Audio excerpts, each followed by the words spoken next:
Bonjour à tous. Ce samedi 20 février 2016 s'est tenue dans la salle du Press Club Bruxelles l'Europe une conférence de presse animée par les représentants des partis politiques de l'opposition congolaise, à savoir l'ECD, le MLC et l'UNC, tous membres de la dynamique de l'opposition congolaise, du G7 et d'autres structures de la société civile.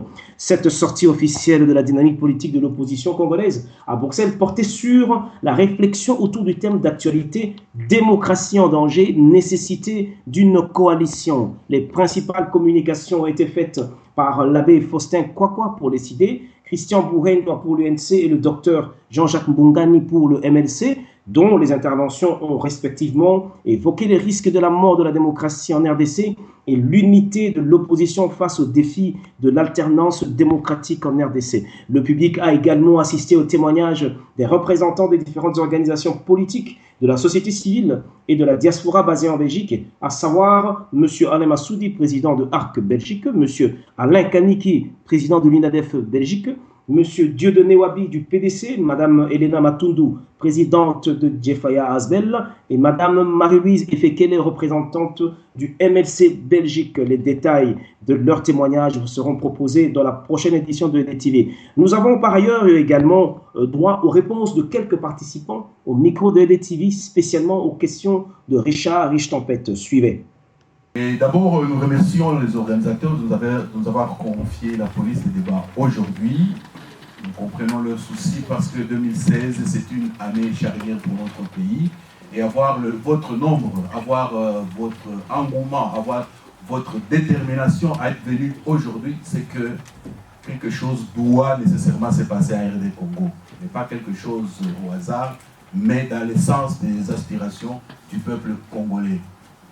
2016, il est prévu que le peuple s'exprime, parce que c'est le peuple qui donne le pouvoir.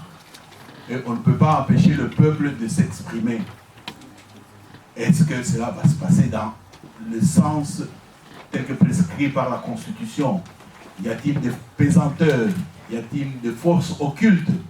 Eh bien, ça, c'est le rôle des partis politiques. Et bien, aujourd'hui, ils sont venus pour nous montrer comment ils vont s'y prendre pour que 2016 soit dans l'essence des aspirations du peuple souverain. Et donc, le premier intervenant, ce sera l'abbé Faustin Kwakwa, qui est à mes côtés, qui est de l'ECD, et il va donner le thème de sa communication. Monsieur l'abbé Faustin Kwakwa, vous avez la parole. Évidemment, le thème de ma communication, c'est « Mort pour la démocratie ». Il s'agit d'une lecture historique des événements du 16 février. Il m'a été donc demandé de faire cette lecture-là. Pourquoi cette marche a eu lieu? Qui en étaient les instigateurs? En effet, comme tout le monde le sait, elle avait pour raison la revendication de la réouverture de la conférence nationale souveraine qui avait laborieusement débuté au mois d'août de 1991 et avait réussi à se doter de son bureau provisoire le 24 décembre 1991 et fut brusquement suspendu par le gouvernement dirigé par M. Ngouz Karamband, dont M. Ngwanda a été ministre de la Défense le 19 janvier 1992. C'est dans ces contextes qu'un groupe appelé Comité laïque de coordination, composé d'une dizaine de personnes, pour la majorité membres de la CNS, auront pour porte-parole M. Pierre Lumbi et François Kandolo, d'heureuse mémoire. Pierre Lumbi, que vous connaissez, qui est le président du parti politique MSR aujourd'hui. Il y a des personnalités qui faisaient partie de ça aussi, que vous pouvez connaître, qui étaient dans la société civile, comme le professeur Loseke, comme Martin Fayoulou, à ce moment-là. Ils étaient dans la conférence nationale souveraine, membres de la commission de la société civile, et faisaient partie de la coordination de ces comités laïques. Donc, ce sont eux qui ont initié cette marche. Dans l'organisation, ils ont inclus l'abbé Mpundu José, qui était très actif dans le groupe appelé AMOS, groupe de réflexion rassemblant prêtres laïcs et travaillant pour la conscientisation de la population à se prendre en charge et à se libérer de la dictature par des méthodes non violentes. Par l'abbé José Mpundu, l'association de prêtres quinois, très active et organisée en ce moment-là pour le changement dans notre pays, va apporter aussi un concours très considérable dans la sensibilisation de la population. C'est donc dans ce contexte-là que ces groupes de laïcs, dont question toujours, bénéficiant aussi du soutien des leaders politiques de l'opposition à l'époque, vont lancer cet appel vibrant au peuple dont le contenu va presque dans le sens du texte des évêques et encore une fois décrivant la situation intolérable que vivait le pays. Et le texte de l'appel au peuple de Dieu est ici. Je pense que le temps qui m'est reparti ne m'autorise pas de pouvoir lire ça. C'est cet appel qui sera accueilli très favorablement par le peuple à travers toute l'étendue de la République. On avait ainsi marché à Kinshasa, Matadi, Kikwit, Idiofa, Kananga, Mbujimai, Kisangani, Goma et Bukavu, par Lubumbashi. Parce que le Premier ministre était Ngunz, qui en fait avait une mainmise sur Lubumbashi. Ces marches se sont déroulées sans problème à Matadi, Kikwit, Idiofa et Kananga. Elles se sont heurtées à une réaction mesurée à Goma et à Bukavu. Elles ont par contre été réprimées avec brutalité à Kisangani et à Mbujimai et surtout à Kinshasa avec mort d'hommes. Le peuple avait bravé la peur et continué à marcher, à chanter. Les victimes tombées du côté est de la capitale étaient amenées à l'hôpital Saint-Joseph et ceux du centre étaient regroupés dans l'église Saint-Joseph de Matongé. En témoigne le père de Saint-Moulin. Tous les morts étaient touchés par balles au visage ou à la poitrine et saignaient abondamment. Plusieurs visages étaient horribles à voir. Un drap était mis sur certains. Il y avait parmi les victimes un enfant de 5 à 6 ans et un autre de 12 à 15 ans. Ces corps étaient pris de force par les commissaires de zone de Kalamou, accompagnés des militaires de la DSP déguisés en Croix-Rouge. Bien heureusement, plusieurs ont été identifiés et les noms ont été déjà déposés sur chacun de ces morts, si bien qu'on ne pouvait plus le faire disparaître. Ces dimanches-là, le sang de personnes innocentes manifestant dans les rues de Kinshasa a été gratuitement versé. Les chrétiens en prière ont été agressés. Une église profanée par ceux-là même qui sont chargés non seulement d'assurer la sécurité des personnes et de leurs biens, mais également de veiller au respect des droits et libertés des citoyens d'une société démocratique. Au total, plusieurs recherches bien poussées ont établi 37 morts, dont 11 n'ont pas été identifiés. Je vous invite à honorer ces personnes en nous mettant debout. Après chaque nom cité, je vous prie de répondre « Mort pour la patrie ». Kondi Masela. Mort pour la patrie. Mpongo Masire. Mort pour la patrie. Kusangi Suzanne. Mort pour la patrie. Kabongo Mboui. Mort pour la patrie. Mabika Chimanga. Mort pour la patrie. Njolo Mukoko. Mort pour la patrie. Mpoi Katumba. Mort pour la patrie. Hippolyte Mpoyo. Mort pour la patrie. Djengane. Mort pour la patrie. Mangala Bona. Mort pour la patrie. Swati Boyona. Mort pour la patrie. Minamati. Mort pour la patrie. Malaba Vincent. Mort pour la patrie. Crispin Abelaïn. Mort pour la patrie. Ngoma François. Mort pour la patrie. Kienga Tevo. Mort pour la patrie. Dinanga. Mort pour la patrie. Mutanda. Mort pour la patrie. Songadio. Mort pour la patrie. Mufundu Mokodi. Mort pour la patrie. Daniel Ouatabou. Mort pour la patrie. Lusango. Mort pour la patrie. Johnny Pembo. Mort pour la patrie. Kabeya Mulumba. Mort pour la patrie. Yeyenga Kwete. Mort pour la patrie. Mupondo Pindi. Mort pour la Et patrie. pour les 11 non identifiés. Mort pour la patrie. Comme un adage le dit, un peuple sans histoire est un peuple condamné à disparaître. Nous n'évoquons pas cette histoire pour en faire un simple souvenir, mais bien plus pour en faire mémoire. Ainsi, cette histoire n'est pas un simple regard sur ce qui s'est passé, mais doit plus nous interpeller pour notre avenir. Les raisons qui ont justifié la tenue de la CNS sont toujours présentes dans notre pays. Les analyses évoquées ici par les évêques comme par les comités de coordination sont encore transposables aujourd'hui dans la gestion du Congo. Nous sommes donc impérativement appelés à honorer ces vaillants fils et filles du pays en continuant à dire plus jamais cela. Honorer leur mémoire, c'est braver la peur, dénoncer la dictature et s'engager à se prendre en charge pour sauver le Congo, le mettre sur le chemin de la démocratie. Commémorer ces jours n'est nullement une instrumentalisation de la situation, mais bien au contraire, une invocation d'un moment très important de notre histoire et qui doit nous marquer et façonner notre mémoire collective afin de nous engager résolument en faveur de la construction heureuse de notre nation. Voilà pourquoi le peuple congolais doit se dire que le sang coulé ne doit pas être vain ou que ne doit pas susciter la peur ou le désengagement. Il doit devenir le ferment d'où naîtra une nouvelle société de paix, une société démocratique et du bien-être de tous. Qu'il vive à jamais dans notre mémoire collective et qu'il nous procure courage et force pour continuer la lutte. Que Dieu bénisse le Congo et son peuple.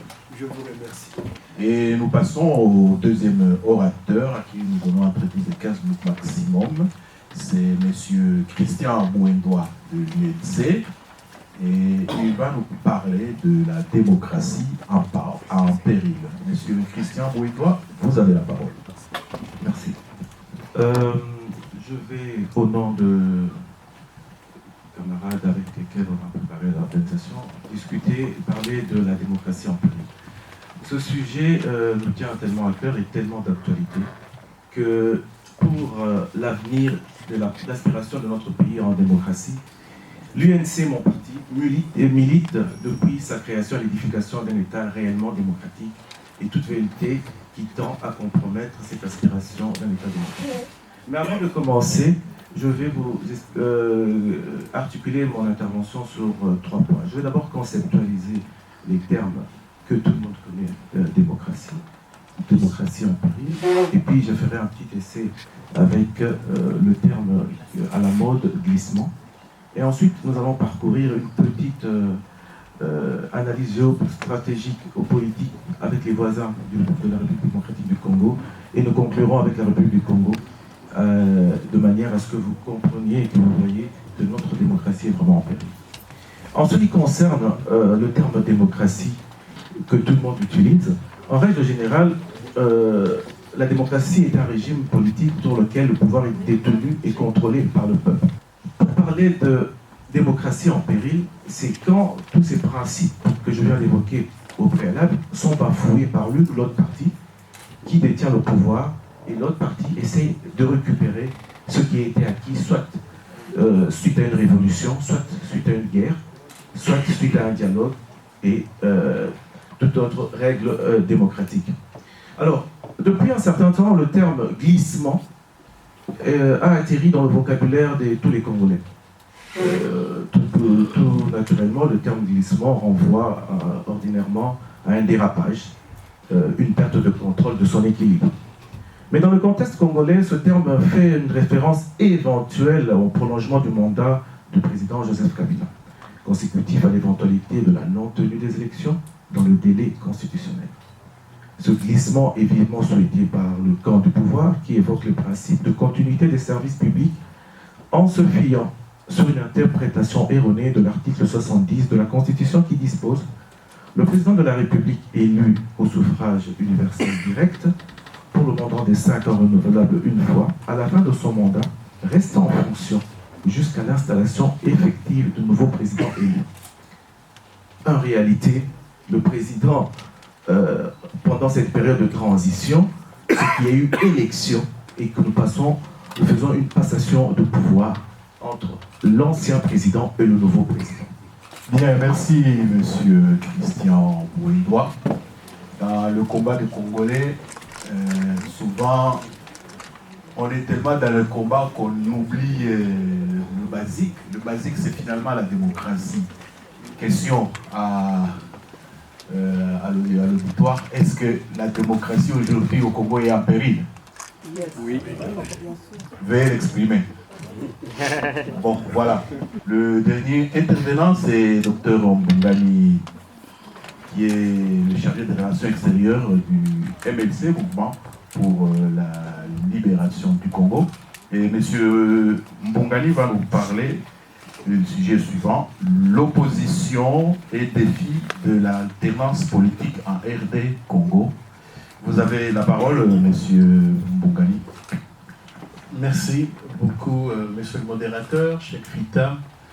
Je commencerai mon propos en félicitant d'abord l'Auguste Assemblée pour cette mobilisation, parce qu'on a l'habitude des conférences, des réunions politiques, mais il faut quand même féliciter quand la volonté de tout un chacun se manifeste par cette présence massive. Vous avez quitté vos domiciles avec vos activités diverses pour venir nous écouter. Finalement, nous écouter, je ne pense pas que nous nous écoutions tous ensemble, parce que cet exercice va se terminer par un échange entre l'Assemblée et les orateurs.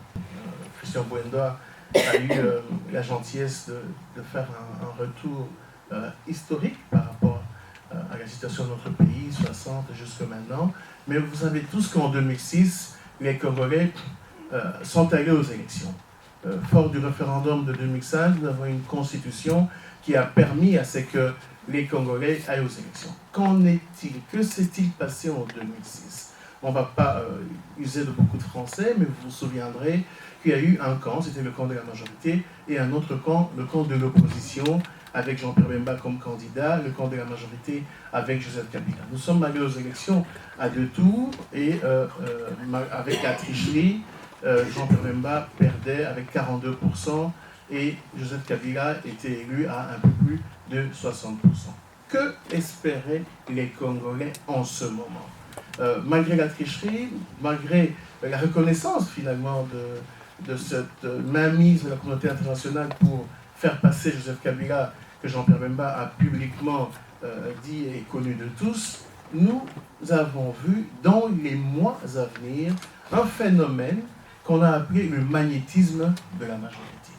Nous nous sommes retrouvés avec un émiettement dans la classe politique de l'opposition. Pas besoin de citer des noms, mais un grand nombre d'acteurs politiques de l'opposition, parce qu'on espérait qu'il y ait un début de démocratie avec 40% de l'opposition forte active pour faire le contrepoids avec la majorité de Joseph Kabila avec 60%. Nous avons vu dans le chef de l'opposition des grands calibres partir.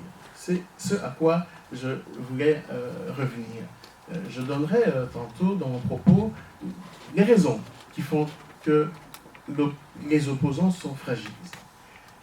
Les Congolais passent un moment difficile, l'opposition est amoindrie en 2006, nous arrivons au deuxième cycle pseudo-démocratique électoral de notre pays, qui est le cycle de 2011. 2011, il faut le dire, la nation congolaise bénéficie du retour en force du leader Maximo, le président Etienne Tshisekedi. Il y a un espoir au sein de la population nationale, et nous voyons des leaders de grand calibre émerger au niveau de l'opposition. On a Martin Fayoulou, on a Vital Kamerhe qui à l'époque nous avait rejoint quelques temps plus tôt, et d'autres, Diomino Ngala. Nous allons aux élections en 2011, tout en espérant que cette fois-ci c'était la bonne et que le peuple congolais allait reprendre la main, mettre hors de cause le régime finissant de Joseph Kabila. Mais tout cela a été sans compter avec la tricherie qui a permis à Joseph Kabila de remplir pour un autre mandat. Ce mandat a été contesté. Vous savez que le président de l'UDPS a prêté serment à son domicile, a refusé d'accepter la victoire de Joseph Kabila. Il y a eu début de crise. À ce moment-là, déjà, beaucoup de leaders, certains leaders de l'opposition avaient demandé un dialogue politique parce qu'on ne pouvait pas accepter un régime illégitime, même s'il avait prêté serment devant les institutions du pays, mais c'était illégitime parce que dans la large majorité, les Congolais s'étaient exprimés contre Joseph Kabila en 2011, malgré que, encore cela est important de dire, et en 2006 et en 2011, la faiblesse, parce qu'il faut pas simplement chaque fois taper sur la majorité, il faut arriver d'abord à épingler les faiblesses de l'opposition. À chaque fois, il y a eu des couacs, il y a eu des ratés en termes de grands rendez-vous. En 2006, l'opposition n'a pas pu avoir l'aval nécessaire que nous avions demandé, par exemple, à l'UDPS en 2006 pour pousser les gens à s'enrôler et finalement donner un quitus à celui qui avait la main en ce moment-là. Et en 2011, malheureusement, il y a eu 2 camps de l'opposition, des difficultés pour s'accorder par rapport à un candidat commun, des difficultés pour s'accorder par rapport à une stratégie commune, finalement, pour renverser la vapeur. C'est tout ça qui a fait que cette opposition était finalement décriée par le souverain primaire. Le peuple congolais a quand même donné une sanction. L'opposition ne considérait plus beaucoup ce que nous disions parce que incapable de nous entendre. Le peuple congolais, malgré qu'elle a sanctionné l'opposition, attendait d'elle un sursaut. Et il y a quelques mois, avant que l'opposition se réunisse à Washington, à Kinshasa, on a vu l'UNC, le MLC, les CID et d'autres partis commencer à créer quelque chose de positif, quelque chose qui fait qu'aujourd'hui nous sommes là. Nous sommes là parce qu'aujourd'hui on a pris conscience. Cette conscience a déjà été prise par des grands leaders de l'opposition. Alors petit à petit, l'opposition a décidé de mettre un frein avec les tares du passé. Les tares qui se basaient sur le clientélisme, les tares qui se basaient sur le positionnement personnel. Et ce sont finalement des luttes d'ego qui en 2006 ont empêché que l'opposition ait une place certaine, qui en 2011 a empêché que l'opposition ait une place certaine. D'ailleurs, en 2011, on peut faire un bémol là-dedans, parce que le président Tshisekedi ne se considérait pas de l'opposition. Ils ont créé la majorité présidentielle populaire, mais au finish, cette communauté internationale, pour reprendre la phrase du ministre belge des Affaires étrangères, pour dire qu'on peut contester, mais au final, le président Kabila avait gagné, c'est que le peuple n'avait pas accepté. Nous avons habitué la communauté internationale, nous, opposition, avons habitué le peuple congolais à nos mésententes. Mais depuis peu, les choses changent. Depuis peu, les Congolais sont aujourd'hui dans le cadre d'un regroupement appelé dynamique de l'opposition. Certes, ce n'est pas encore l'idéal, parce que nous espérons que toute l'opposition, y compris l'UDPS, y compris, aujourd'hui, nous sommes réunis à Kinshasa, aussi il y a un nouveau front qu'on appelle le Front du Peuple qui se réunit. Mais in fine, nous devons arriver à ce que tous les acteurs politiques, à ce que tout le peuple veut, c'est la création d'un cordon sanitaire politique pour barrer la route à Joseph Kabila. Et nous sommes déjà dans la bonne voie. La dynamique de l'opposition se réunit avec des effets sur terrain. Christian Bouindoa, représentant au cadre de l'unité rappelée, la marche de janvier, la protestation des Congolais en janvier 2015, à l'appel de la dynamique de l'opposition, a été engrangée par tous les acteurs politiques de l'opposition et même par des personnalités politiques pour dire non à la modification de la loi électorale. Malheureusement, le régime a sévi, le régime a tué, on a parlé d'une 50aine de morts, mais en réalité, après, on a découvert un charnier à Maluku avec beaucoup plus que ce qui avait été décrit. Nous sommes maintenant en phase avec notre population. Quand l'opposition s'exprime, le peuple suit. Nous avons aussi été agréablement surpris de voir que une frange des Congolais, qui était, il y a quelque peu, dans la majorité, sont venus finalement donner raison aux thèmes et aux thèses que l'opposition décrivait. Quand nous disions aux Occidentaux, quand nous disions aux Congolais que c'est un régime qui ne veut pas aller dans le sens d'organiser des élections, que c'est un régime qui veut se pérenniser au pouvoir. Certains disaient, organisez-vous d'abord au niveau de l'opposition et puis nous verrons. Qui est la personne qui est aujourd'hui capable, à même de remplacer Joseph Kabila? Nous battions l'opposition du monde.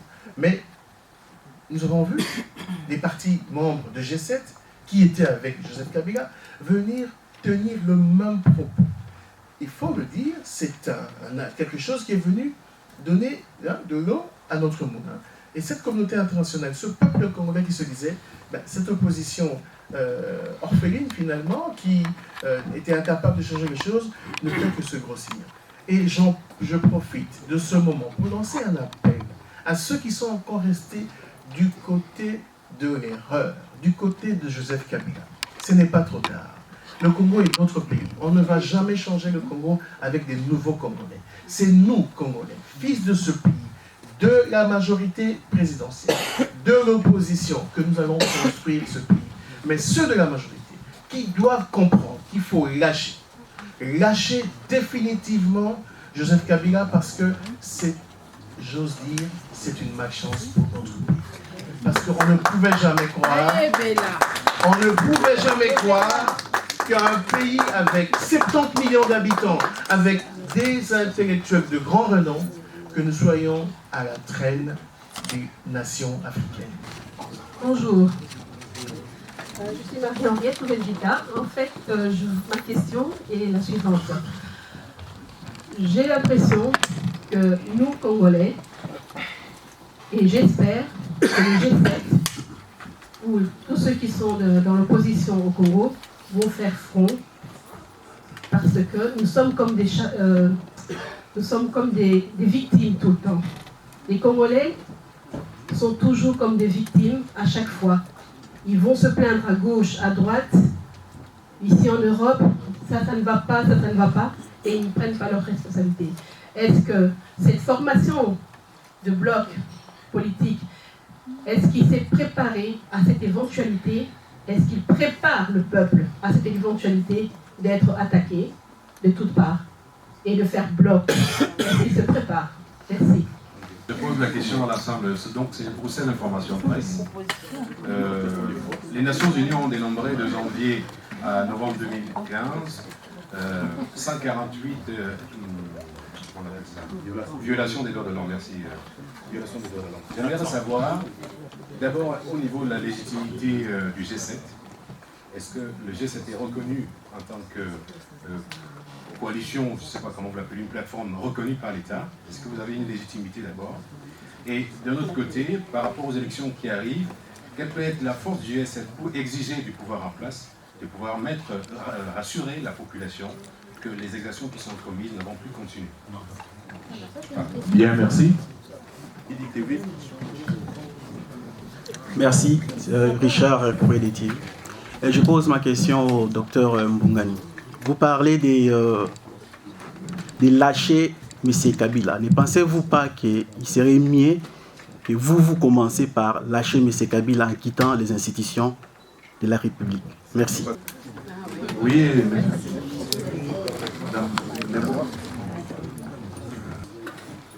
oui. Allez-y, docteur.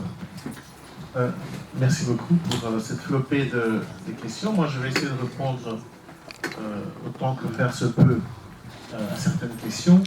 La première question de Marie-Henriette, savoir si les Congolais doivent faire un front, les Congolais sont des victimes si la dynamique de l'opposition et G7 font-ils bloc. En fait, en réalité, dans les différents exposés, surtout le mien, j'ai rappelé la nécessité de l'unité de l'opposition. À ce jour, la dynamique de l'opposition existe. La preuve, vous êtes invité à l'initiative de la dynamique de l'opposition élargie au G7. Donc nous sommes en train de créer le cordon sanitaire politique nécessaire à assurer l'alternance politique dans notre pays. Rien n'est facile. Il ne faut pas croire que les acteurs politiques s'assiedent et que directement les choses s'enclenchent. C'est un processus qui a commencé depuis des mois, qui petit à petit se tisse parce que nous avons un objectif commun.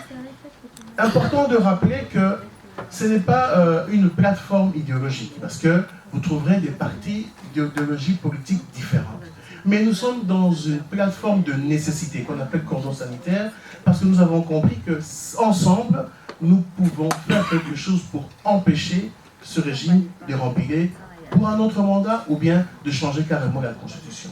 J'ai eu à rappeler qu'en 2006, il y a eu des ratés, fort de l'expérience du passé, comme en 2011, il y a eu des ratés, que maintenant, nous devons faire honneur à notre peuple et être la tête haute face à cette communauté internationale qui, chaque fois, nous critique parce qu'incapable de nous organiser. Cette fois-ci, les choses sont dans la bonne marche et je vous assure, nous avons besoin d'un seul appui, c'est le vôtre, celui du souverain primaire.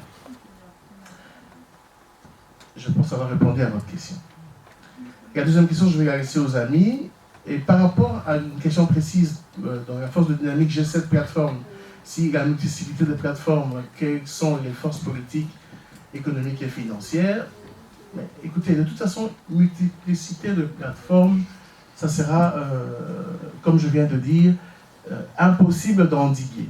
Nous, en tout cas, faisons l'effort. Parce que dans l'opposition, tel que j'ai dit tantôt, et la dynamique de l'opposition, les G7 engagés avec des acteurs politiques et d'autres partis politiques dans le front citoyen. Aujourd'hui, dont on parle, à Kinshasa, il y a un autre front qui a vu le jour. C'est le front du peuple autour du président Étienne Tshisekedi. Mais je pense que comme on a tous un même combat et que nous avons des contacts politiques à haut niveau, je suis certain que les choses vont aller dans le sens de l'unité de stratégie. Parce que ce qui a failli en 2011, c'était la course au nom. Il fallait avoir un candidat commun. Les égos, il faut l'admettre, j'ai dit que l'opposition, il ne faut pas simplement critiquer le régime, il faut aussi voir ce qui ne marche pas. Et quand on arrive à faire son propre constat d'erreur, c'est comme ça qu'on peut ressurgir et gagner les victoires prochaines. Nous voulons d'abord mettre en place des stratégies communes, c'est ce que nous faisons maintenant. Il y a eu des victoires, on peut le dire. La journée ville morte du 16 février, une mobilisation lors de l'arrestation du président Fayoulou, et tant d'autres. Les stratégies sont là et vous pouvez nous faire confiance. Donc, la question de EDTV, quand à quitter les institutions, très très bonne question. Mais je pense que dans l'imaginaire d'un grand nombre des Congolais, il y a une confusion certaine entre Kabila et les institutions. Non, monsieur le journaliste. Kabila n'est pas le Parlement, c'est le Parlement de la République. Kabila n'est qu'une institution en tant que président de la République. Ce pourquoi nous nous battons, c'est qu'il puisse quitter cette institution. Les autres institutions, vous voulez me dire que des députés, malgré la tricherie, il y a des députés qui ont été réellement élus. Et ceux-là, ils ont des comptes à rendre avec leur base. Ils doivent aller être là au niveau de l'Assemblée. Quand les étrangers, quand la communauté internationale vient, quand l'OIF, quand l'Union européenne, quand les Nations unies, quand l'Union africaine rencontre des Congolais, souvent ils commencent par des élus. Nous n'allons pas discuter dans la rue, nous devons être dans l'hémicycle parce que nous y avons droit. Les élus de l'opposition, je vous dis dans la majorité, ce sont ceux qui ont réellement été élus. Le traficotage a été au profit de ceux de la majorité. Nous disons haut et fort, nous continuerons à demeurer là où on doit parler du sort des Congolais et c'est important. Bien, merci. Une question pour le G7. Il y a une question, évidemment, je ne suis pas du G7, mais vous demandez si la plateforme G7 a une reconnaissance juridique. Je pense que n'importe quelle plateforme n'a pas besoin d'une reconnaissance juridique. Parce que la plateforme, c'est ceux qui ont besoin de la reconnaissance juridique sont des partis politiques. Mais quand ils se regroupent au sein d'une plateforme, ils n'ont pas besoin d'une reconnaissance juridique. Ils partagent un certain idéal, peut-être pour arriver à se mettre ensemble. Tel parti, par exemple, présente son candidat à la présidence et les autres l'appuient. Ils vont l'appuyer, mais il sera le candidat de ce parti-là, mais appuyé par toute la plateforme. Donc c'est une question qui peut déjà être comprise comme cela. Les députés provinciaux devaient être élus au deuxième tour des élections présidentielles. Ils ont prévu la roue, il n'y avait pas de roue de réchange. Et nous sommes dans une situation, effectivement, qui nous amène dans des irrégularités sur irrégularités. Alors, à un certain moment, effectivement, l'opposition et le peuple, une des deux parties devra faire un sacrifice pour qu'on ait des élections, pas à la date souhaitée, mais à la date requise. Je m'explique. Aujourd'hui, le président de la CENI vous dit que pour faire des élections à la date requise, il faut une révision du fichier électoral qui prendra 18 mois. C'est à 18 mois. Il faut enregistrer ceux qui ont plus de 18 ans. Alors, si effectivement ce sont des termes techniques qui sont réels, nous devons nous dire, bon, qu'est-ce qu'on fait? Est-ce qu'on va aux élections avec le fichier électoral de 2011 sans enregistrer les jeunes? Comme ça, on arrive à la date du 19 novembre, où on passe à l'enregistrement tout en connaissant les conséquences. Alors, c'est là où le personnel politique doit réfléchir aux modalités qui devront résoudre sur ce vide politique qui y aura là. Et en tant que personnel politique, la question est très pertinente. Je pense que Jean-Jacques voulait rebondir aussi sur ça. Mais nous devons tous réfléchir. C'est un problème, et le personnel politique, et nous tous, nous devons réfléchir à ça. Qu'est-ce qu'on doit sacrifier? La date souhaitée ou la vraie date? À quelles conditions? C'est une réelle question qui se pose. Je voudrais répondre à la question relative aux allocations de ressources. Est-ce que vous avez des allocations de ressources pour avoir des stratégies au niveau de la dynamique face à la position un peu multisectorielle de la communauté internationale? Moi, je voudrais d'abord dire ceci. Quand on parle de ces allocations de ressources, je pense que oui, bien sûr qu'on en a. Mais vous savez, depuis un certain moment, nous, Congolais, nous pensons que nous devons posséder d'abord nous-mêmes des solutions pour l'avenir de notre pays. Il est évident que nous n'allons pas nous défaire des relations internationales. Mais on ne doit pas oublier que ces relations internationales ne se bâtissent pas sur base des cadeaux, mais sur base des intérêts. Et elles ne viendront que si déjà ils voient en vous une certaine force avec qui ils peuvent composer. Et pour que nous devenions une force, nous devons avoir un certain ancrage au niveau même de la population.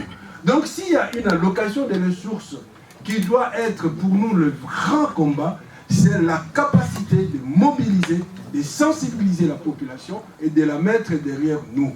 Il n'est pas tout simplement question de se contenter à la sensibilisation, mais il faut avoir des moyens pour la sensibilisation. C'est là où moi je reviens à nous qui sommes ici dans la diaspora. La force d'une diaspora, partout où il y a eu des problèmes, chez les Juifs, même chez ceux que nous décrions souvent les Tutsis, chez partout, c'est de rassembler les moyens, surtout financiers, pour être capable de créer une dynamique au niveau local. Si nous sommes ici ensemble comme dynamique de l'opposition, si nous sommes ensemble comme front citoyen, nous pensons, espérons mobiliser justement des moyens qui pourront aider nos leaders qui sont sur le terrain de pouvoir sensibiliser. On a parlé de la ville morte. Pour réussir une ville morte, il faut des tracts, il faut des moyens. Si nous voulons faire descendre de cette population dans la rue, il faut beaucoup d'argent. C'est ça notre tâche comme diaspora. Serons-nous capables de donner, de contribuer? Je pense qu'en partant d'ici, dans les jours qui viennent, on vous proposera des comptes, des numéros de comptes. On vous invitera. C'est ça la grande allocation des ressources que nous avons. Hier, j'ai suivi quelqu'un a fait un condensé des injures qu'un de nos compatriotes a adressées à tout le monde. Un certain Bokédjou Premier. Et les gens trouvent ça normal. N'est-ce pas? Alors, j'aimerais demander à tous les Congolais, à nous tous, c'est notre émission à tous. faisons de la politique, débattons démocratiquement, mais bannissons la culture de l'injure, la culture de la violence. C'est antidémocratique. On ne peut pas au même moment souhaiter la démocratie et institutionnaliser l'injure. Il y a quelque temps, moi qui vous parle, j'ai estimé devoir émettre des vœux pour le président de Lombardie, Jean-Pierre Bemba. J'ai publié des vœux à Jean-Pierre Bemba qui ont été publiés sur Congo Indépendant. Le lendemain, quelqu'un qui est dans cette salle, je ne sais pas s'il est encore, il est parti, qui a réagi. Il dit, mais comment tu peux adresser des vœux à Jean-Pierre Bemba? Mais, monsieur le Kondo, mais tu pues entre les jambes, va te laver. Ok. Merci. C'est entendu. Non, c'est important. C'est pas la démocratie. Ok. On a pris note de ce que vous avez dit. Mon nom est Yannick. Moi, je suis activiste des droits de l'homme et combattant aussi. Je ne vais pas parler du mouvement pour lequel j'appartiens, pour trop de temps. La première question, moi j'ai des questions pragmatiques pour les amis qui me connaissent. Concerne les idées, je pense qu'il me suit parce qu'il est au téléphone. C'est par rapport à la ville morte. Donc on est en train d'évaluer la ville morte et nous avons eu des échos, nous ici en Belgique, que l'hôtel de M. Faoul était ouvert. Moi j'ai mobilisé ma famille, j'ai des petites activités chez Paris au Congo et tout était en arrêt. mais nous avons appris que l'hôtel de M. Fayoulou était ouvert.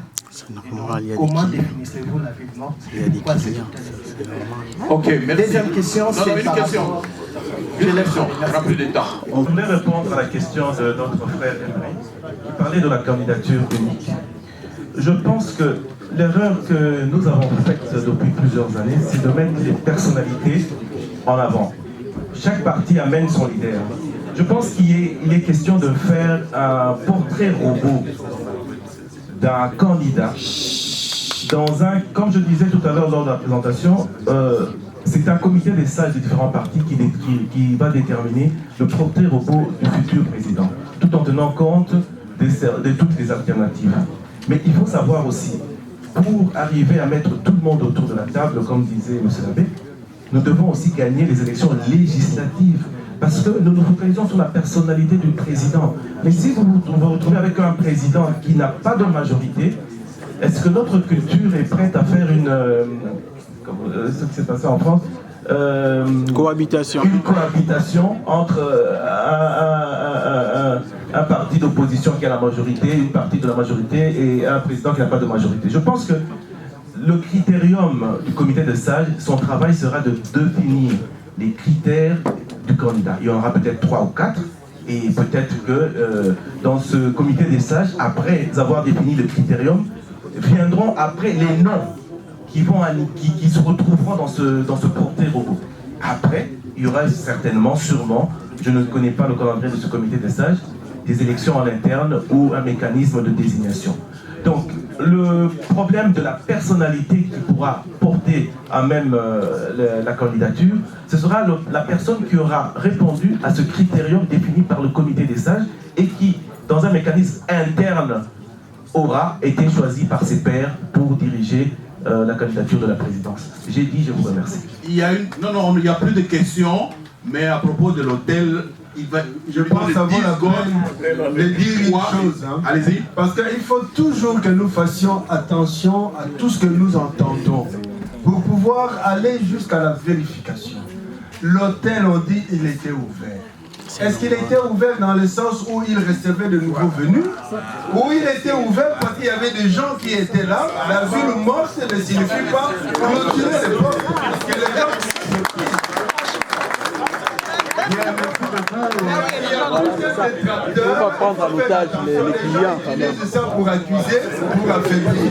Il faut être attentif à toute cette chose. Ok, chers compatriotes, en tout cas c'était un plaisir de vous recevoir ce jour pour la sortie officielle de la dynamique d'opposition ici à Bruxelles. ODI Télévision, la chaîne de la diaspora congolaise. Voilà, chers amis téléspectateurs, nous venons d'assister à une conférence qui a été animée par le membre de la dynamique de l'opposition. Nous avons devant nous M. l'abbé Faustin Kwakwa, membre de l'ECID, qui va répondre à quelques questions. Bonjour M. l'abbé. Bonjour. Voilà, nous venons d'assister à cette conférence de presse. Pourquoi avoir d'abord initié la représentation de la dynamique de l'opposition ici en Belgique? Ici en Belgique, parce que tous les partis qui sont rassemblés autour de la dynamique de l'opposition ont leurs représentants ici. Alors il était tout à fait normal que de la même manière que les choses se font au Congo, ici aussi en Europe, surtout ici en Belgique, que le même regroupement se réalise pour que ceux qui sont ici soient le relais de ce qui se passe au pays. C'est comme ça, alors profitant de cette occasion de la commémoration de nos martyrs, surtout que nous sommes conscients que la dictature continue encore au Congo, on a pensé que c'était le jour approprié pour pouvoir annoncer que voilà, le regroupement s'est fait et que nous allons relayer toutes les activités de la dynamique de là pour ici et ce que nous pouvons faire ici pour là-bas. Pendant qu'on assistait à la conférence, on venait d'apprendre que votre président, Martin Fayoulou, il a été interdit d'aller vers sa base au Bandundu. Est-ce que vous pouvez en dire un peu plus par rapport à ce qui nous suit à ce moment? Oui, nous avons effectivement malheureusement appris cette nouvelle-là que le président Martin, qui devait faire sa tournée à l'intérieur du pays, voulait commencer avec la province de Bandundu. Donc voilà que tout était fait puisqu'il avait adressé une lettre au ministère de l'Intérieur annonçant sa tournée. Et là, il n'a rencontré aucune objection. D'ailleurs, ça ne pouvait même pas l'être parce qu'il est dans son pays. Il a le droit de pouvoir sillonner librement sur tous les territoires de l'étendue du Congo. Bon, il a pris l'avion ce matin qui allait à Bandundu, alors qui a fait escale à Nyoki, juste près de Bandundu. Alors maintenant, pour quitter Nyoki et aller à Bandundu, il sera surpris d'apprendre que l'avion ne peut plus partir à Bandundu, mais retourne à Kinshasa. Et curieusement, tous les membres, les militants qui étaient nombreux dans la ville de Bandundu qui attendaient l'atterrissage de l'avion ont été dispersés par la police et même le représentant de l'ESID dans la ville de Bandundu a été inquiété. Il a dû trouver refuge auprès de la MONUSCO. Donc voilà, nous profitons de l'occasion pour vraiment condamner encore une fois, avec la plus grande énergie, cette manière dictatoriale de conduire le pays, d'interdire aux fils et filles du pays d'entrer en contact avec leur base. Moi, ça m'étonne un peu quand on dit que le pouvoir en place a fait beaucoup de grandes choses. Mais de quoi ils ont peur? Pourquoi ils interdisent les gens d'aller au contact avec la base? C'est qu'ils nous répondent. Pourquoi?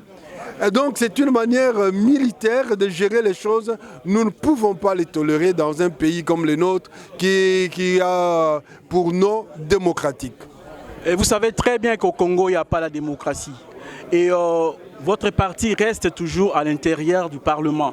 Ne pensez-vous pas que cette situation aussi va empêcher aux membres de votre parti de se déplacer comme ils veulent? Parce qu'à chaque fois, à chaque déplacement, ils seront obligés de demander permission au Parlement. Mais non, il n'a pas demandé une permission. Parce que maintenant où nous parlons, tous les parlementaires sont en vacances parlementaires.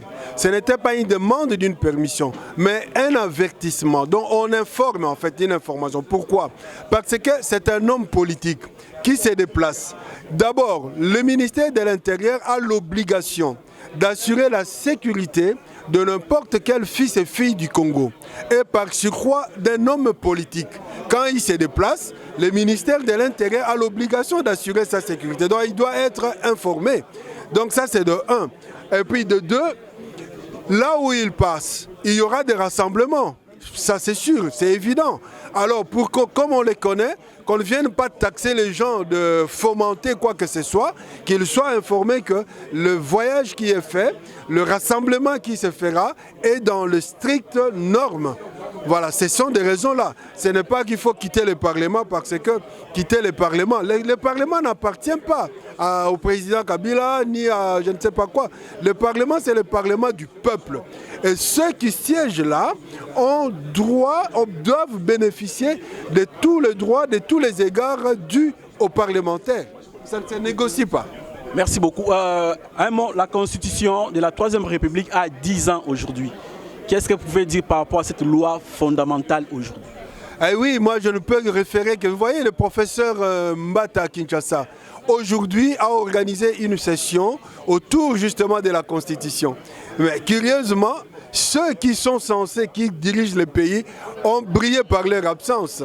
Donc la Constitution, comme le chante Kofi, Ezali Tata, Ezali Mama Bachanja Kangoïte.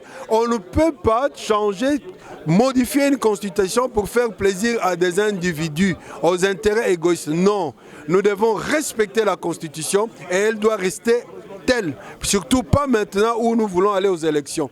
On peut changer une constitution, surtout mais pour des années à venir. On ne peut pas modifier, modeler une constitution pour quelqu'un qui veut, aujourd'hui on a modifié pour changer la date de naissance, demain on modifie pour qu'on change les modalités, les modes, le nombre de fois pour le présidentiel, et finalement pour... Non, non, non. Ça on sent que c'est un manque de respect à la démocratie, à la constitution elle-même. Pensez-vous que c'est une bonne loi fondamentale pour un pays comme le Congo? Le problème des belles, il n'y a jamais eu de loi qu'on peut qualifier de belle. Mais c'est une loi fondamentale qui est là et nous devons la respecter. La loi, ce sont les hommes qui le font. Quand elle est là, on doit la respecter. C'est tout. Merci, monsieur l'abbé. Merci à vous et à vos téléspectateurs. Bonsoir, docteur. Bonsoir, EDTV. Oui, nous venons d'assister à cette conférence. Nous savons que MLC a participé pratiquement dans plusieurs dynamiques avant. Et quelle chance donnez-vous à cette énième dynamique qui vient de s'écrire? Non, je disais que d'abord, il faut féliciter la classe politique congolaise de l'opposition qui aujourd'hui a pris acte depuis quelques mois de se mettre ensemble autour de ce qu'on appelle la dynamique politique de l'opposition.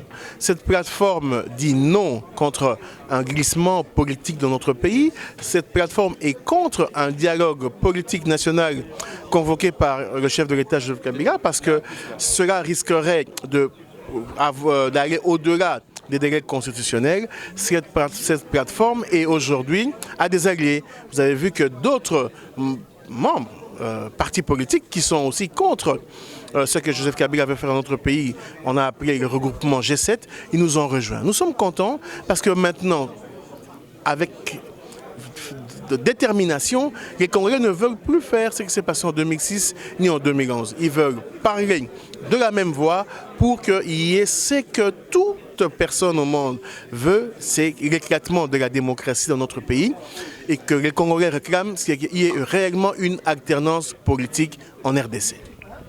Nous savons que le MLC a été créé et avait pris même les armes pour libérer les Congos. Mais nous constatons aujourd'hui que les Congos n'est toujours pas libérés. Et là, maintenant, la démocratie qui était en marche vient d'être encore confisquée. Parce que tous les signaux le montrent que la démocratie est confisquée.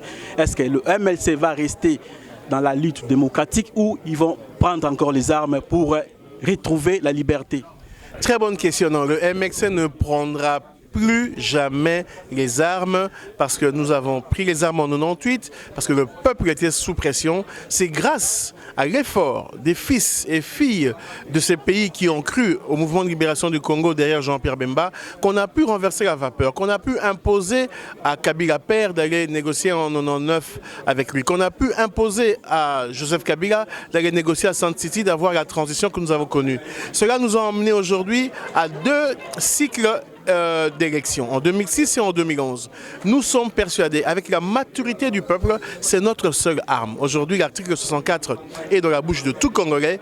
Si ceux qui sont au pouvoir veulent blaguer avec le respect des délais constitutionnels, le peuple est une arme et le peuple a dit Yébéra. Justement, la constitution de la 3e République a 10 ans aujourd'hui. Que retenez-vous de cette constitution et qu'est-ce que vous pouvez dire aux Congolais par rapport à cette loi fondamentale? C'est bien parce que 10 ans de constitution, vous savez que toute œuvre humaine est perfectible par définition. Cette constitution de 2005 promulguée en 2006 a dans son ensemble le mérite d'avoir mis le pays sur les cycles électoraux. Nous avons la chance d'avoir une constitution qui a pu mettre en certains de ces articles ce qu'on appelle des articles verrouillés, en article 220. Donc nous avons refusé que la constitution puisse être changée n'importe comment. C'est ce qui est écrit dans cette constitution qui nous donne la force aujourd'hui de dire à Kabila, monsieur, non, vous ne pouvez pas, parce que les Congolais, par voie référendaire, ont accepté en 2005 qu'il n'y aura plus que 2 mandats pour un chef d'État. Voilà en tout cas la force de cette constitution et nous y croyons. Et le peuple prend toute sa force dans cette constitution et nous empêcherons Joseph Kabila et son gouvernement à remplir un 3e mandat ou à changer de constitution. Le peuple refuse et refusera cela avec toute énergie. Nous profitons de votre présence ici le 21 mars, une grande date pour le mouvement de libération du Congo, bien sûr. Quel est votre état d'esprit avant cette date-là? Nous sommes très confiants. Le 21 mars 2016, il y aura le verdict du premier procès qui retient Jean-Pierre Bemba depuis bientôt 8 ans. Nous savons tous, et c'est l'espoir du peuple congolais, que Jean-Pierre Bemba sera acquitté. Parce que depuis le début, les avocats, la classe politique congolaise n'a cessé de clamer qu'on ne peut pas arrêter quelqu'un qui n'était pas sur le terrain des opérations. Son avocat à l'époque, vous vous souviendrez, Maître Kobleris disait que Jean-Pierre Bemba est innocent et que la CPI et que le procureur ne pourra pas prouver, au-delà de tout doute raisonnable, que Jean-Pierre Bemba était à la commission des crimes. Aujourd'hui, les choses nous donnent raison. Ceux qui sont venus témoigner n'ont pas pu prouver la culpabilité directe de Jean-Pierre Bemba. Nous pensons que les juges, en âme et conscience, prendront une décision pour rendre justice et renforcer le droit en libérant Jean-Pierre Bemba. Est-ce que le MLC prépare un voyage collectif pour aller assister à cette audience du 21 mars 2016? Effectivement, le 21 mars 2016, à partir de 10 h du matin, à la porte de Namur, ici en Belgique, des cars iront jusqu'à La Haye et ces cars seront gratuits pour que tous les Congolais viennent assister au verdict du sénateur Jean-Pierre Bemba. Sa famille biologique, son épouse et ses enfants seront là. Nous-mêmes, de la famille politique et même les hauts cadres du parti, en commençant par Mme Eve Bazaïba, secrétaire nationale du MLC, Fidel Babala et tous les autres hauts cadres du parti seront présents. Nous appelons tous les Congolais en Belgique épris de liberté qui veulent que les choses changent dans notre pays. Nous les appelons à venir nous soutenir, à venir soutenir Jean-Pierre Bemba face à cette épreuve. 8 ans, c'est beaucoup, mais le temps, finalement, c'est le temps de Dieu. Nous avons confiance. Docteur Mungani, merci. Merci beaucoup. Voilà, nous continuons toujours avec nos interviews. Nous avons là maintenant M. Babi Baloukouna, le coordinateur des FCI, Force du combat intelligente. Bonsoir, M. Babi Baloukou. Bonsoir aux téléspectateurs et à EDTV. Oui, Babi, nous venons d'assister à une conférence où la mise en place de la dynamique de l'opposition ici en Belgique. Et vous avez aussi assisté à cette conférence. Qu'est-ce que vous avez retenu par rapport à leur intervention? Ce que nous retenons, c'est que l'heure est à la mobilisation, à des grands rassemblements. Nous soutenons toute initiative qui va dans le sens de mettre les Congolais ensemble, autour soit des partis politiques, des plateformes, des associations, parce que rester, fonctionner en électron libre, ça ne nous a pas beaucoup aidé. La mobilisation était parfaite. Nous voyons vraiment que les différents mouvements ou partis qui ont œuvré pour mobiliser ont vraiment fait un bon travail. Mais il y a une chose que moi, qui a attiré mon attention, c'est de voir des frères et des sœurs qui avaient quand même disparu il y a un bon moment de notre combat. Même quand il s'agissait des manifestations, on ne les voyait plus entre 2013, 2014 et même 2015. Certains disaient que c'est parce que c'était des rencontres qui n'étaient pas réfléchies. Mais parfois, même quand nous avions eu à organiser des conférences, on ne les a toujours pas vues. Alors là, ça a attiqué mon attention.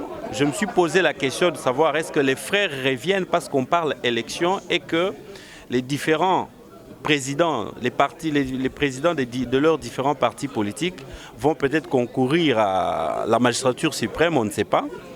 Alors, peut-être qu'ils viennent déjà pour commencer à mobiliser pour leurs présidents respectifs. Si c'est dans ce sens-là, nous allons regretter parce que les gens utilisent la souffrance du peuple congolais, les gens utilisent le désordre qui règne sur le Congo pour mobiliser. Or, en 2012, 13, 14 et 15, nous avions continué à mobiliser autour de la même chose, mais on ne les voyait plus. Pourquoi seulement aujourd'hui?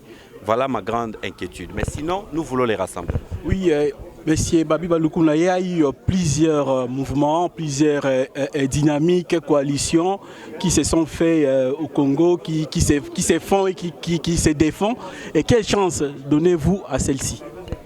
Bon, ce n'est pas à moi de leur donner une chance. Je crois que c'est à ceux qui sont à l'intérieur, au-dedans même des nouvelles structures, de nous donner un minimum de garanties sur la confiance à leur donner et la foi à mettre en leur action. Pourquoi j'ai dit ça? Parce que je crois que c'était l'orateur de l'UNC, je crois, qui a... Non, je crois que c'était le docteur Jean-Jacques Mbongani, qui a essayé de démontrer comment entre 2006, les élections, et 2011, il y a eu des accords entre les principaux leaders de l'opposition sur la question de la candidature unique ou la candidature réunissant toute l'opposition. Alors, nous allons encore parler élection. Nous parlons déjà élection et bientôt peut-être viendra encore cette élection présidentielle. Nous voyons les amis se mettre ensemble, différents partis politiques. est-ce qu'ils se sont déjà compris pour mettre de côté leurs égos pour que en 2016 ou 2017, si jamais il y a élection, comme on le souhaite, qu'ils ne reviennent plus au galop le même problème. La même souffrance que les Congolais ont ressenti de voir des leaders de l'opposition aller en ordre dispersé, est-ce que cette question ne va-t-elle pas encore diviser ces petits élans de rassemblement? Alors, c'est pourquoi moi j'ai dit, ils sont unis, bravo, mais pour combien de temps? C'est une inquiétude de tous les Congolais. Mais je souhaite que ce soit en tout cas longtemps, que ces rassemblements puissent durer longtemps, même jusqu'au-delà des élections, quoi. Oui, question d'actualité. Le président de la CENI vient de déclarer officiellement que techniquement, il n'y a pas moyen que les élections se tiennent avant la date prévue.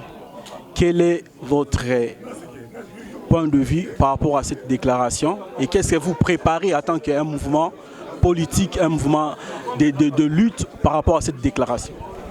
Bon, je commence d'abord par dire que c'est une déclaration qui est irresponsable, venant d'un responsable d'une institution qui a une mission très claire, nous disons commission électorale. C'est-à-dire que c'est une commission qui, dès l'entrée en fonction, a à son esprit son rôle. Donc, M. Nanga Corneille, qui venait récemment d'être confirmé président de la commission électorale, n'est que l'ancien vice-président de la dite commission. Donc, ce n'est pas quelqu'un qui vient de tomber sur le dossier comme un cheveu dans la soupe. C'est quelqu'un qui connaît très bien que depuis le commencement de leur mandat, ils avaient pour mission l'organisation des élections. Maintenant que nous arrivons en 2016, à quelques 9 ou 8 mois de la fin de mandat de ceux qui avaient la mission de renouveler, il prend la responsabilité irresponsable de nous dire que voilà, ces élections ne pourront jamais s'organiser dans le délai. Je continue à insister que c'est irresponsable. C'est un aveu d'échec pour cette institution et ses animateurs que lui est. Alors, à ce titre, il ne devrait pas se limiter à dire voilà, les élections n'auront pas lieu. Il devrait ajouter une action de démissionner en disant voilà, je n'ai pas réussi à ma mission, je démissionne. Mais malheureusement, il le dit et il espère que les Congolais viennent encore lui dire voilà, comme tu parles de 16 mois, nous te faisons encore confiance pour que non, une équipe qui a échoué n'a qu'à démissionner. Monsieur Nanga, nous n'en voulons plus. Comme ses prédécesseurs, ils doivent trouver d'autres métiers que celui d'organiser des élections. Et vous, personnellement, pensez-vous que techniquement c'est possible que les élections se tiennent en 2016? Je pense techniquement que c'est faisable. Pourquoi je le dis? La CENI dont on parle maintenant, ce n'est pas une nouvelle institution créée il y a 2 mois ou 1 année. C'est une CENI qui existe depuis plus de 10 ans maintenant. C'est-à-dire que c'est une institution qui doit fonctionner avec l'esprit de continuité de l'action. C'est-à-dire que Ngoïmoulou Malumalu avait été là, il est parti. Ngoïmoulou est arrivé, il a continué avec soit les mêmes moyens logistiques, la même loi, les mêmes lois, et aussi parfois le même personnel au niveau bas de la CENI. Et le travail est fait. Les kits qui vont servir à Corneille Nanga aujourd'hui pour organiser les élections, je crois que ce ne sont pas des kits qui vont acheter en totalité. Maintenant, ce sont des kits électoraux qui vont peut-être être complétés. Alors, dans ce sens-là, je pense que M. Nanga et toute la commission électorale doivent nous dire que cette élection est possible. Bien que les nouveaux majeurs et la diaspora ne se sont pas encore enrôlés par rapport à ces élections. C'est une question de volonté politique. Pourquoi nous perdons le temps dans des débats inutiles? Par exemple, quand M. Kabila dit, Corneille Nanga nous dit, voilà, avant qu'on ait un calendrier électoral, il faut d'abord que les acteurs politiques se mettent autour d'une table, donc dans le dialogue, pour dégager certaines volontés. Est-ce que l'attente de cette volonté qui allait être dégagée a empêché à M. Kabila de nommer des commissaires spéciaux? Non. Est-ce que cette attente a empêché à M. Kabila de poser des actes comme donner des jeeps aux joueurs et tout ça? Non. Donc quand on est dirigeant d'un État, l'État a une vocation d'être providentiel. C'est-à-dire que M. Nanga, M. Kabila doivent savoir que dans le temps qui nous reste, au lieu de perdre le temps sur d'autres questions, il y a moyen d'enrôler les majeurs, les nouveaux majeurs, comme vous dites. L'enrôlement, c'est une opération qui peut se faire en 3 mois sur différents territoires congolais. C'est question tout simplement soit de doubler ou de tripler le personnel. Là où on avait par exemple 1000 agents de la CENI pour enrôler, si nous en mettons 2000, 3000, il y a moyen que les gens soient enrôlés en un temps record. Le matériel, il est acheté à l'étranger et acheminé plus vite. La communauté internationale, au lieu de faire acheminer le matériel par la voie maritime, il y a très bien moyen que plusieurs avions soient mis à disposition pour que ces matériels rejoignent la République démocratique du Congo et même le Congo profond pour que ces élections aient lieu. Qu'elles soient de mauvaise qualité, de très bonne qualité. Ce que je retiens des Congolais, de la population, est que les élections doivent avoir lieu. Qualitatives ou moins qualitatives, il faut que le remplacement du chef de l'État s'efface. Dans des conditions même où des Congolais peuvent se casser, peuvent mourir pour que cette élection ait lieu, nous en avons besoin. Voilà un peu la réponse. Oui, merci. Anniversaire oblige, c'est une question que j'ai posée pratiquement à tous les intervenants. La Constitution de la Troisième République a 10 ans aujourd'hui. Que retenez-vous de cette loi fondamentale? Qu'est-ce que vous pouvez dire aux Congolais par rapport à cette loi? Merci beaucoup pour cette question. Je crois que tout ce qui est œuvre humaine n'est pas toujours imperfectible. C'est-à-dire qu'ici, nous sommes en train de parler d'une loi ou des dispositions qui ont été mises en place par des humains. Ils n'ont peut-être pas tout mis à l'intérieur comme le voulait la population ou les aspirations du peuple. Mais ce qu'il faut capitaliser dans cette constitution, c'est le fait de l'alternance. Dans cette constitution, il y a ce volet-là de l'alternance pour lequel aujourd'hui tout le monde se bat. Aussi, il faut rajouter que grâce à ce volet, nous allons peut-être nous débarrasser de M. Kabila qui a été un élément gênant pour l'ensemble du peuple congolais. Autre chose, parce qu'il s'agit d'un anniversaire, il faut dire que la Constitution a pour garant principal le chef de l'État et le gouvernement en second lieu qui va ensemble avec lui. Malheureusement, cet exécutif de la nation a été en premier ou le premier à violer, en tout cas presque dans toute sa totalité, cette Constitution. Elle comprend 28 articles. J'ose croire et espérer, si quelqu'un veut me démontrer le contraire, il n'a qu'à venir ici au micro de DTV pour le faire. Sur les 228 articles, le gouvernement de Kinshasa, à lui seul, pas la population, à lui seul, en tant que garant de la dite Constitution, en a violé au moins le 2/3. Plus de 150 articles de cette Constitution qui totalise 10 ans aujourd'hui ont été violés de plein gré par le gouvernement ou l'autorité exécutive qui est son garant principal. Donc malheureusement, c'est regrettable. On aurait aimé que cette constitution et souhaité que cette constitution soit vraiment respectée par tout le monde. Malheureusement, ce n'est pas le cas. 10 ans vraiment sans avoir très bien régi la République. Pas parce que la Constitution était insuffisante dans les lois, mais parce que ceux qui devraient garantir son exécution ont préféré la violer, surtout en ce qui concerne les chapitres des libertés individuelles. C'est un chapitre très important qui commence vraiment la Constitution. Aucun Congolais n'a joui des richesses du Congo, c'est dans la Constitution. Là, je prends par exemple l'article qui parle de la gratuité de l'enseignement. Aucun parent ne va aujourd'hui témoigner que ça a été gratuit. On a contourné cette disposition pour laisser les enseignants dépendre des parents. Au lieu qu'on parle des Minerval, on dit prise en charge des enseignants. C'est une façon pour les dirigeants de rester irresponsables face à une disposition constitutionnelle. Je crois que nous devons faire toute une émission par rapport à cette constitution. Oui. Babi Balukuna, merci beaucoup.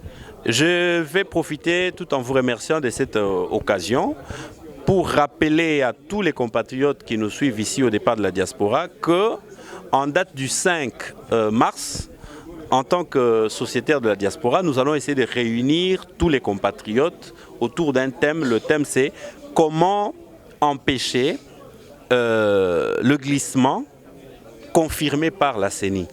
Que tout le monde retienne. Venez avec vos idées, venez avec vos stratégies, parce que maintenant nous sommes dans une guerre très ouverte de stratégie, de communication, de mobilisation. Donc retenez ça, guerre de communication, de stratégie et de mobilisation. Plus nous sommes mobilisés, plus l'ennemi a peur. Mais si dans la diaspora, qui était debout depuis très longtemps, ce que nous déplorons d'ailleurs, aujourd'hui, à la date ou à l'année fatidique, nous arrivons aujourd'hui essoufflés, nous voyons les gens qui ne veulent pas se mobiliser. Il ne faut pas seulement se complaire des soulèvements qui se font au Congo. C'est nous qui avions commencé les soulèvements ici.